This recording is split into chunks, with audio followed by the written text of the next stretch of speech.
Өдрийн мэнд багш нь хичээл 2-оор Амьтны аймгийн ангиллал ангил зүүн том нэгж болох Амьтны аймаг Хүрээ ангийн нийтлэг шинжийн талаар мөн тодорхойлох түлхүүрийг хэрхэн хэрэглэх, хэрхэн ашиглах, ямар тодорхойлох түлхүүрүүд байдаг, мөн биологийн олон янз байдлын болон амьтан ба орчны талаар ерөнхий ойлголт өгөхөөр хичээлээ бэлтгэлээ. Амьд биеийн ангиллал.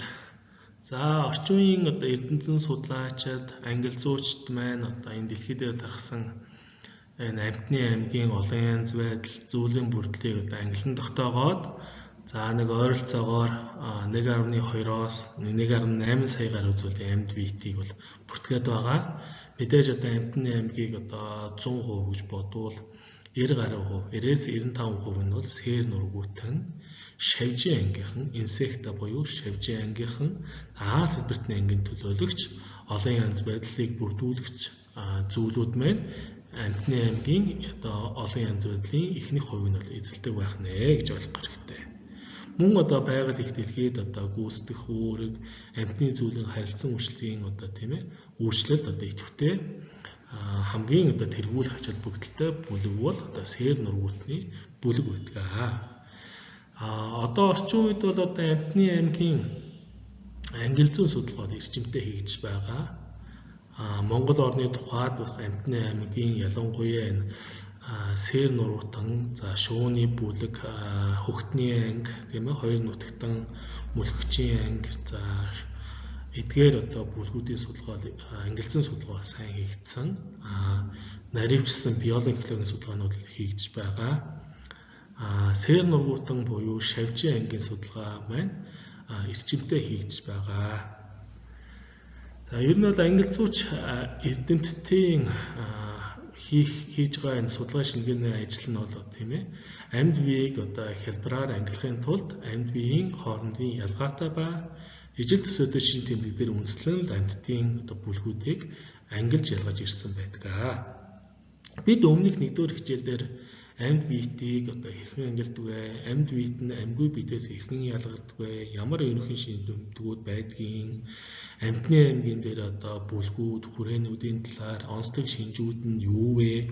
Энэ талын ойлголтын хичээл 1 дээр үзсэн байгаа. Тэгээд бид нэр бол хичээл 2, хичээл 3 дээр бас энэ биологийн олон янз байдал, амьд биеийн үндсэн шинж, амьд биеийн ангиллын хичээлээр үзэж судална. Амьд биеийг таньж тодорхойлох, нэршил оноох ба ангиллан ялгадаг биологийн шинжилгээний салбарыг таксоном гэж томьёолж нэрлэдэг байгаа. Биологийн олон янз байдал ба ангиллал. Амьтны аймаг талаар хэдүүлээ үзье. Ангил зүйн том нэгжийн нийтлэг шинжд үндэслэн түлхүүр бичгийг хэрэглэж Амьтны аймгийн зарим Хүрээ ангийг ялган таних үндсэн зорилго бид төвшүүлж байна. Амьд биеийн ангиллын систем нь зөвхөн амьд биесийн хоорондын ялгаан дээр төдийгүй тэдгээрийн хооронд нийтлэг ажиглагдах шинж тэмдэг дээр үндэслэдэг онцлогтой. Эдгээрт нь ямар шинжүүд орох вэ? Морфолог, физиолог, биохим, генетикийн шин тэмдэг дээр хамаарах бөгөөд аль болох олон шин тэмдгийг нэгэн зэрэг харгалзан хийсэн ангиллын систем амьд биеийн гарал үүслийн түүхэнд илүү нийцсэн байгалийн ангиллыг бий болгодог онцлогтой. Бид түрүүн үзчихсэн амьд биеийг ангиллаж ялган бичиглэн тодорхойлж нэршил оноодог биологийн шинжилгээний салбарыг таксоном гэж нэрлэдэг байгаа. Багш нь энэ слайдн дээр биологийн олон янз байдал гэж юу вэ? Дэлхийн байгаль хамгаалах сангийн тодорхойлтыг оруулж ирсэн байна. Өөрөөр хэлбэл биологийн олон янз байдал гэдэг нь дэлхий дээрх олон янзын амьдралын баялаг цуглуулга, олон сая ургамал, амьтан, бичил биетэн, мөн тэдгээр дагуулж байгаа генийн олон янз байдал, эд бүгдийн харилцан шүтэлцээтэйгээр жинхэнэ амьд байгаль болсон экосистемийн бүрдлийг биологийн олон янз байдал гэж тодорхойлж байгаа юм аа.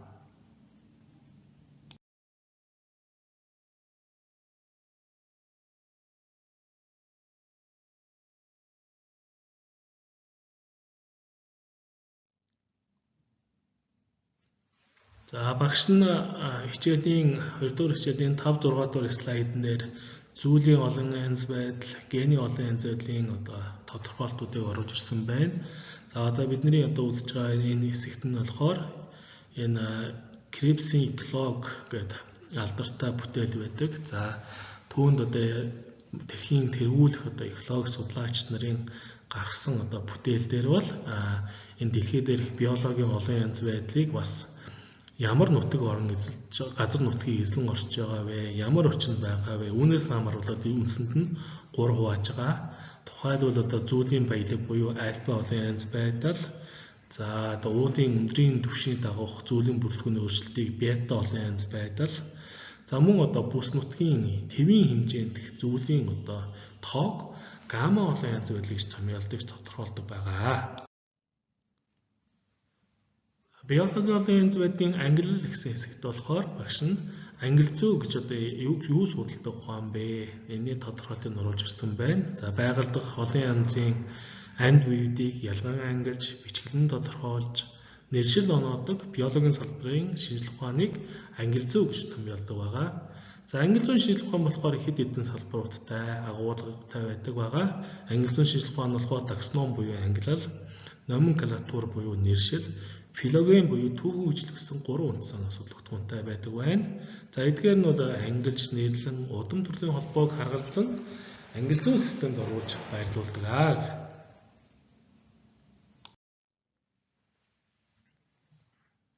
За бид нэр ангил зүйн баг нэгж баг овог зарим төрөл зүйлийн талаарх ойлголтоо хичээлээр үзье. За биологийн зүйлийн үзэл баримтал ёсоор нэгэн газар нутгийг тодорхой хугацаанд зэрэгсэн оршиж, хоорондоо үржилд орж, үржих чадвартай үр төлөв төрүүлдэг бүлэг организмыг одоо зүйл гэж тодорхойлдог байгаа. За багш нь нэгдүгээр энэ хүснэгтэр бол зарим томоохон хүрээнд хамрах шинжилгээ нь мэдгэж буй зүйлийн тоог хүснэгтлэн оруулсан байгаа. За эдгээр хүснэгтнээс одоо харахад бол мэдээж энэ дэлхий дээрх зүйлийн байдлаар хамгийн өндөр ангил зүйн гэж бол мэдээж үе төлтний хүрээ байгаа.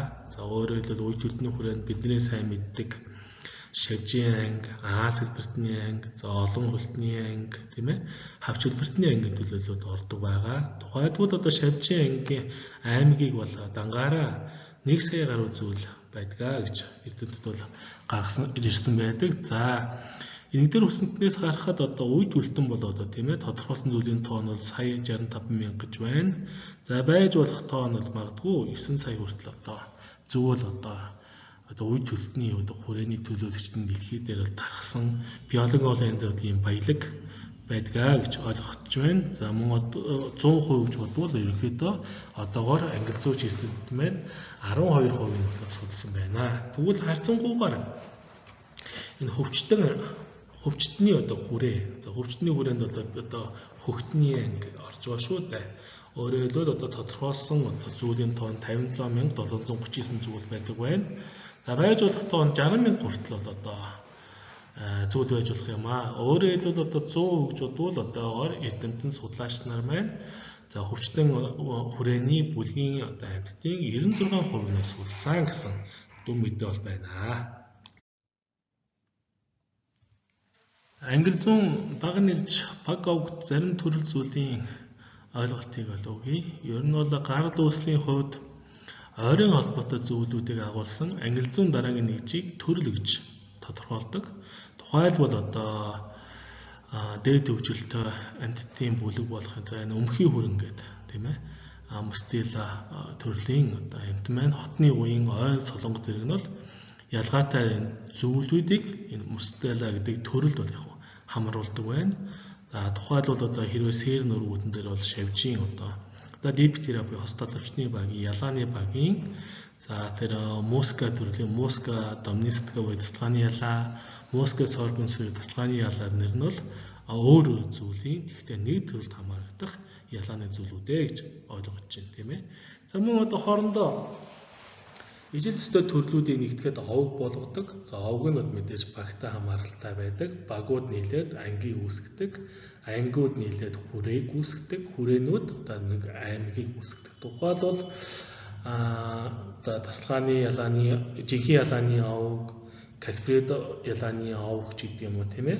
Энэ одоо овгууд маань өөрөө л одоо хос далавчны багийг бол гаргаж ирж байгаа. Тэгвэл одоо өдрийн ирвэхний одоо төрөл зүйлүүд, шөнийн ирвэхний төрөл зүйлүүд, одоо липидоптера буюу хайрсан далавчны багийг үүсгэдэг. За зөгийн хул шоргоолч гэдэг юм уу одоо шавжийн бүлгүүд сарсан далавчтан буюу хуминоптера гэх мэтийн 32 баг нийлээд нэг анги үүсгэдэг. Тухайлбал инсекта буюу шавжийн анги үүсгэдэг. За түрүүн хэлсэн шавжийн анги, инсекта, aalбертны анги, хажилбертны анги эдгээр нийлээд тухайлбал нэг хүрээг үүсгэж болно. Артроподо буюу үе төлтний хүрээ. За үе төлтний хүрээ, моллуска, зөөлөн биетний хүрээ, хөвчтний хүрээ, хавтган хүрээнээр нийлээд 15-23 хүрээ нийлээд нэг аймгийн үүсгэж болно. Тухайлбал амьтны аймгийг үүсгэж болдог байна гэж ойлгох. Амьтны ангилзан ухааны түүхэн хүчний үе шатууд.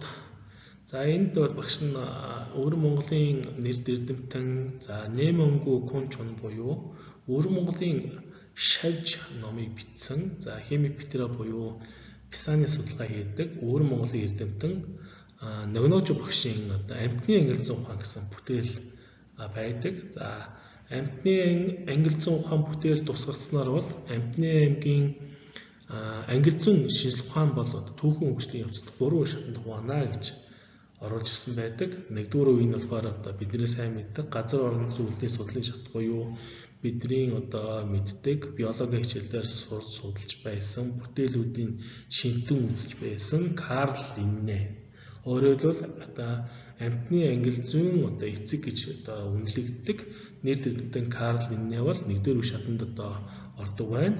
За дараа нь энэ тухайн ангилзан шинжилгээ ухааны 2 дугаар үе шатанд төлөөлөх ямар эрдэмтэн байна вэ гэвэл Английн одоо нэрт сууд эрдэмтэн Чарльз Дарвин бол эволюцийн онолыг бол гаргасан байгаа. Эволюцийн онолын шат гэж 2 дугаар шат байна.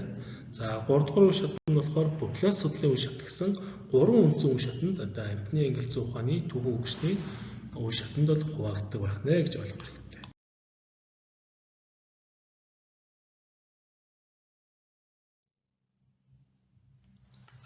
За өмнөх слайдын хичээлийн агуулгад эдгээр одоо 3 үе шатанд хамаардаг эрдэмтэд маань яг ямар одоо шинжилгээ ухааны үн цэнтэй ажлууд хийж гүйцэтгсэн бэ? Ямар ангилзан үнцгийг тавьсан бэ?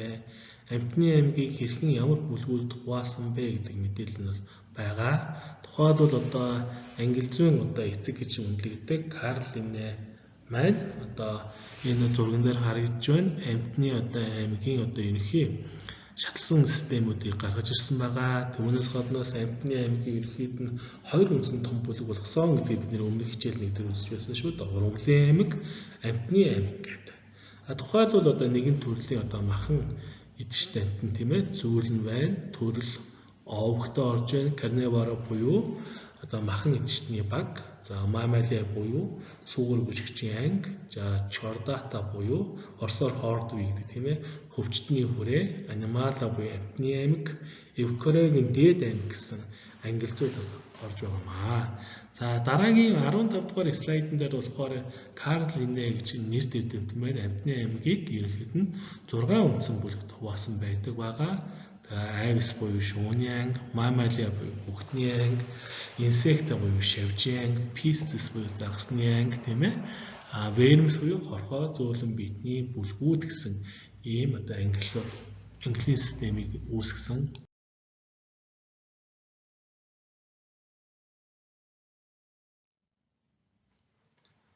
Бид нэр дэрлэмтэн Чарльз Дарвиний талаар одоо сургаалын талаар зайлшгүй ярих шаардлагатай. Амьтны аймгийн болон байгалийн хөгжлийн хуулийг одоо нээсэн эволюц хөгжлийн явцад хэрхэн одоо амьтад маань хувьсан өөрчлөгддөг вэ? За орчин үеийн английн суурийг бол зөв одоо үндэс суурийг зөв тавьсан үн цэнтэй шинжилгээ судалгааны ажил хийсэн нэр дэрлэмтэн бол одоо Чарльз Дарвин байгаа. Дарвины хийсэн судалгааны ажлын гол агуулга нь бол амьтны аймаг, за тэрэн дотроо одоо их газрын амьтны аймаг, арлын амьтны аймаг хэрхэн одоо тийм бүрлэн тогтсон, хэрхэн хувьсан өөрчлөгдсөн, хувьсан өөрчлөлтний одоо яг ямар хүчин зүйлүүд нөлөөсөн нөлөөлсөн юм бэ гэдгийг бол одоо зөв одоо илэрхийлэн гаргаж ирсэн байдаг. Энэ слайдн дээр нэр дэвтэн false гэж хүн одоо бидний сайн мэддэг одоо ямар амьтдыг ангилсан юм бэ? За тухайлбал одоо энэ зурган дээр одоо Lepus thulai буюу туулааны зураг байж байна тийм ээ. За false гэдэг дэвтэн 1778 онд одоо ангилсан байна. За хэрхэн одоо дэлхий дээрх амьтдын одоо аймаг тийм ээ фаун бүрдүүлэгч зүйлүүд дэлхийн одоо тийм ээ хуурай газар далайн тэнгис хэрхэн тархсан энэ дарахт нь одоо ямар одоо хүчин зүйлс нөлөөлсөн дэлхийн амьтны аймгийг хэрхэн муужилдгийг одоо тодорхойлдог англин судалт ухааныг одоо зоограф буюу амьтны газар зүйн ухаан гэж байдаг. За тэр одоо шийдэл ухааны одоо ойлголтсоор одоо энэ дэлхийн одоо хуурай газар дээр өөрөөр хэлбэл гол арктик буюу дэлхийн хойд бөмбөрцгийн хэсэгт одоо энэ туулаа бай ногооноор бол одоо тархас нутгийг гаргаж ирсэн байна. За үүнээс гадна бас false man одоо энэ Capra siberica, Yanga, Paracabra cutrosa зээр зэрэг одоо амьтдыг бас ангилсан нэр дэвтэн байх нэ гэж ойлгох хэрэгтэй.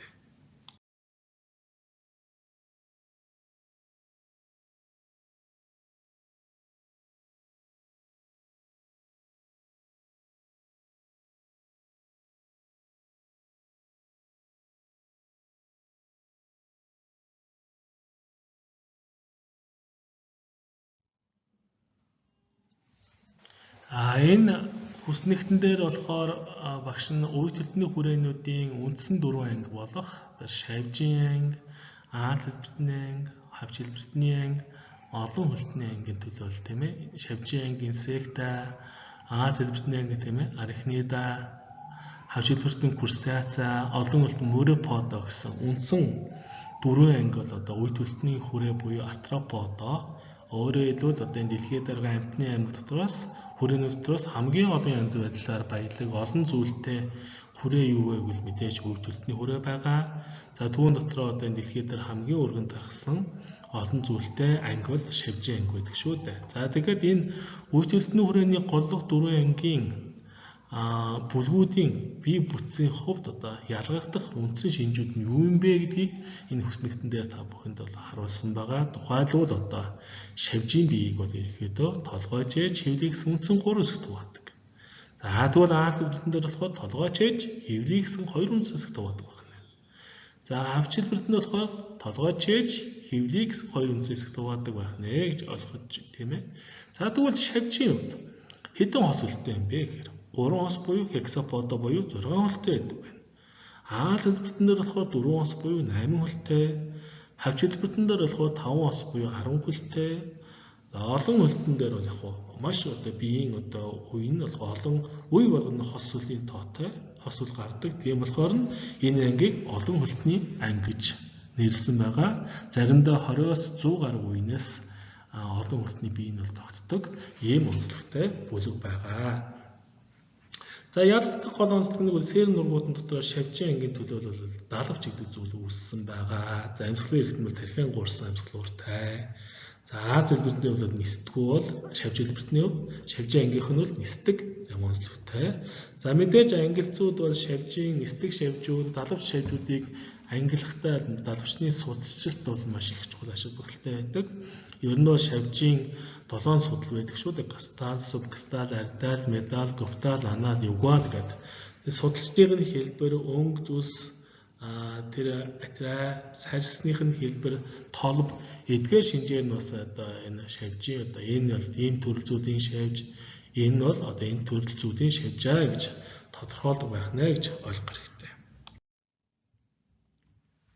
Багш нь энэ хүснэгтээр сэр нуруутны ангийн нийтлэг шинжийг бас ингээд тодорхойлж оруулж ирсэн байна. Өөрөөр хэлбэл сэр нуруутны ангиуд тэнд нь ямар ангиуд орох вэ гэхээр за яс загсны анги байна. За мөгөөр загсны анги, за хоёр нутагтны анги, мүлхчийн анги, шууны анги, хөхтний анги гэдэг. За тухайлбал одоо яс загсанд одоо ямар одоо төлөөлөх зүйлүүд ордог вэ? Алган загас орж байна. За Монгол орны одоо цэнгэн усны хамгийн том загас болох Магчин загас бол тул орж байна. Булуу цагаан загас яс загсандаа ордог бол бидний сайн мэддэг нөгөө акул авраг загсан маань, автгаа загсан маань болохоор мөгөөр загсантай ордог байна. За хоёр нутагт нь болохоор одоо газар болон хуурай газар, усан сан гэх тийм ээ биологи хөгжлийн явцад одоо ээжлэн одоо тийм ээ одоо хөгжил нь явагддаг. Энэ амьтд маань амфибия буюу хоёр нутагтны ангийнханд мэлхий, бах, за гүлмэр, шивэр гүлмэр гэж байдаг тийм ээ. Каудата уродоло буюу сүүлтэй хоёр нутагтан, анура буюу сүүлгүй хоёр нутагтан байгаа. За тэр сүүлгүй хоёр нутагтан дотроо бол одоо мэдээ аранид, буфонид мэлхийн болон бахын овгийн төлөөл бол Монгол орнд тархсан. Зүгээр нэг онцлог шинж нь бол Монгол орн маань өөр эрдэс уурамсгалтай болохоор 6-аас 8 буюу маш цөөн зүйлийн хоёр нутагтан амьтан маань одоо Монгол орнд тархсан байдаг байна гэж ойлгох хэрэгтэй. За мөлхөгчд нь болохоор одоо бидний сайн мэддэг могоо, гөрвөл, за халуун дулаан, тропикийн бүст, одоо өмнөд Америк төвч гэдэг юм уу. Тэнд бол матар гэсэн нэг зүйл бол байдаг.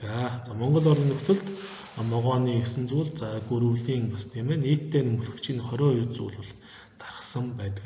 Байгалийн бүсгүйгээр. За мөн шувууны одоо ангид нь бол мэдээж тагтаа, бүргийг ятуу, за хүүхдийн амьтан бол Монголд 138 зүйл байдаг. За ийм онцлог байна. За биеийн тулгуурс нь одоо эдгээр бүлгүүд ямар одоо онцлогтой, хөдөлгөөнд хийдэг одоо мөчн одоо юу вэ? За үржил хөгжлийн одоо ямар өчнөд явагддаг вэ? За мэдрэхүүн эрхтэн болон бус мэдээллүүдийн багшинд нь энэ үснэгт нь оруулж ирсэн байгааг та бүхэн харж наривчлан танилцаарай.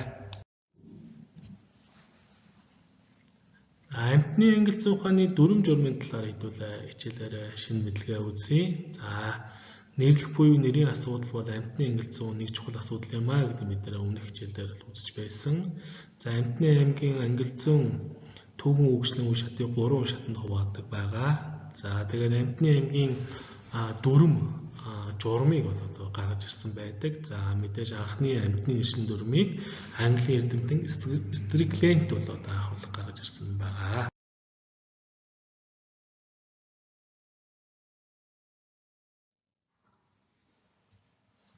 За амьтны төрөл зүйлийг тодорхойлох аргууд бол үндсэндээ та бүхэн 10 жилийн хичээлүүд дээр биологи хичээл дээр хоёр үндсэн түлхүүр өвчийг ашигладаг гэдэг үзэл судалж байсан. За энийг багш сануулах үүднээс оруулж ирсэн байгаа. За ерөнхийдөө амьтны төрөл зүйл тодорхойлох хоёр үндсэн аргад нь салаалсан болон алхамтай тодорхойлох түлхүүр бичгийг хэрхэн ашигладаг юм бэ? За ийм хоёр төрлийн түлхүүр өвчиг байдгаа гэдгийг бол оруулж ирсэн байна. За салаалсан болон алхамтай тодорхойлох түлхүүр бичгийг ашиглан амьд биеийн хүрээ, анги, төрөл зүйлийг бол тодорхойлдог байгаа. За одоо тухайлбал одоо шавжийн Монгол орны шавжийн бүлгийн амьтдыг тодорхойлё гэвэл одоо бүгднээрэнд Монгол орд төрсэн шав тодорхойлох бичгийг 1, 2, 3 гэсэн үндсэн 3 тодорхойлох бичгийг ашиглаж тухайн одоо байгалийн нөхцөлд тархсан ямар бүлгийн ямар шавж байгаа юм бэ? Мөн одоо тэр ургамлын санд хөнөөлөвчрлүүд байгаа ямар одоо хортон хөнөөл шавж байгаа юм бэ гэдгийг тодорхойлохын тулд тодорхойлох түлхүүр бичгийг ашигладаг юм а гэдгийг ойлгох хэрэгтэй. За тэр тодорхойлох түлхүүр нь бол бичгийн алхам бүрд өөр шинжийг тодорхойлж бичгэлсэн хос бичигэл байх бөгөөд алхам ахихийн хэрээр шин цэмдэг ерөнхийгөөс илүү тодорхой болж дэвшдэг онцлогтой байдаг. За мөн түлхүүрийг дагаж тодорхойлох буй амьд биеийнхаа шинж тэмдгийн талаар зөв сонголтыг дагснаар амьд биеийг зөв ангилах нөхцөл бүрддгийг анхаарах шаардлагатай. За бид нэр их сургуульд одоо биологийн хичээлийг бид нэр бас судална. За үүнийхээ дараа бас энэ онлын хичээл нь бас практиктай онлын одоо шинэ мэдлэг, шинж ухааны мэдлэгийг одоо ур чадвартай холбох үүднээс бид нар бол зуны нөхцөлд одоо мэрэгжлийн багш нартайгаа нийлээд хөдөө орон нутагт одоо биологийн хээрийн дадлага бол хийдэг байгаа. Байгаль орчинд нь амьтдын бүлгүүд, ургамлын бүлгүүдийг бол судалдаг, судалгааны арга зүй эзэмшдэг байгаа гэдгийг бас хэлхэн зүйтэй болов гэж бодож байна.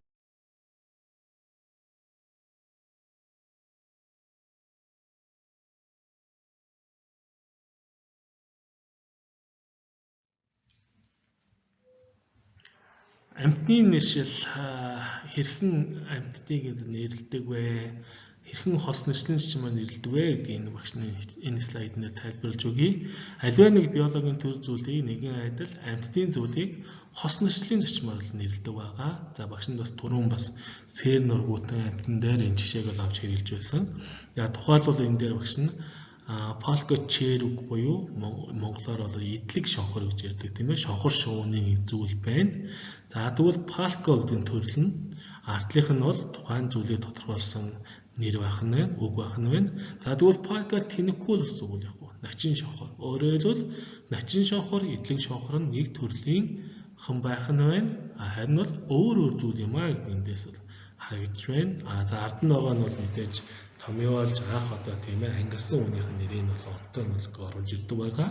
За үүний хажуудалд нь болохоор амтны аймгийн ангил зүүн одоо эдгээр одоо ерөнхий нэгжүүдийг ашигладаг зам уу нэмэлт нэгжүүдийг ашигладаг шавжин дээр бол дриб гэдэг нэгжийг ашигладаг байгаа. За ангил зүүн хамгийн бага нэгж нь мэдээ зүйл байгаа. За зүйлүүд нь төрлүүд нь овог тамаатай, овгууд нь ордоо багийн үүсгдэг класс буюу ангийг багууд бүрдүүлнэ. Анги нь хүрээ тэгээ аймгийг үүсгдэг байх нэ. За түрүүн багш нь бол жишээн дээр бол энийг бол тайлбарлаад хэлчихсэн.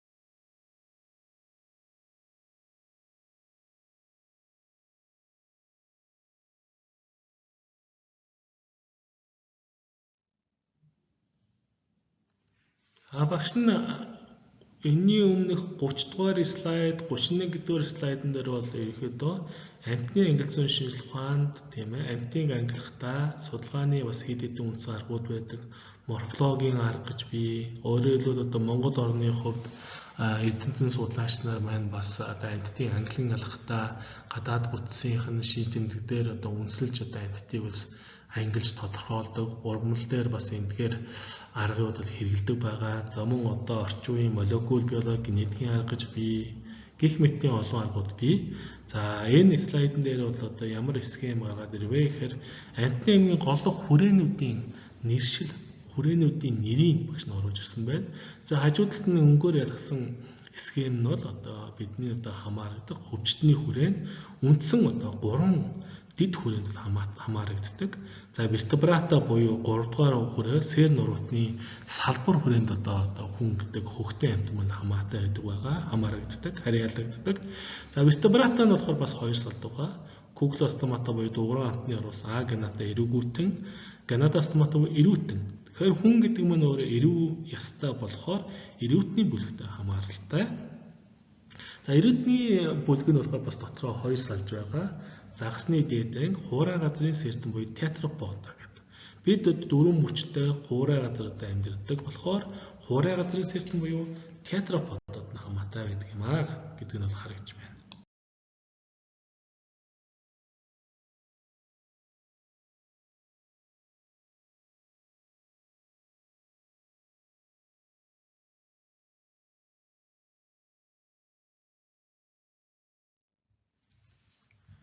За мөн одоо зүйл болоод ангил зүүн нэгж болохын үед ямар хашаал өгөлтэй юм бэ гэсэн мэдээллүүдийн багш нь 33, 34, 35 дугаар слайданд оруулсан байгаа. Та бүхэн маань бас энэ мэдээллүүдээ бас илүү найрсгаж, дэлгэрүүлж, баталгаажуулж унших нь бол зүйтэй.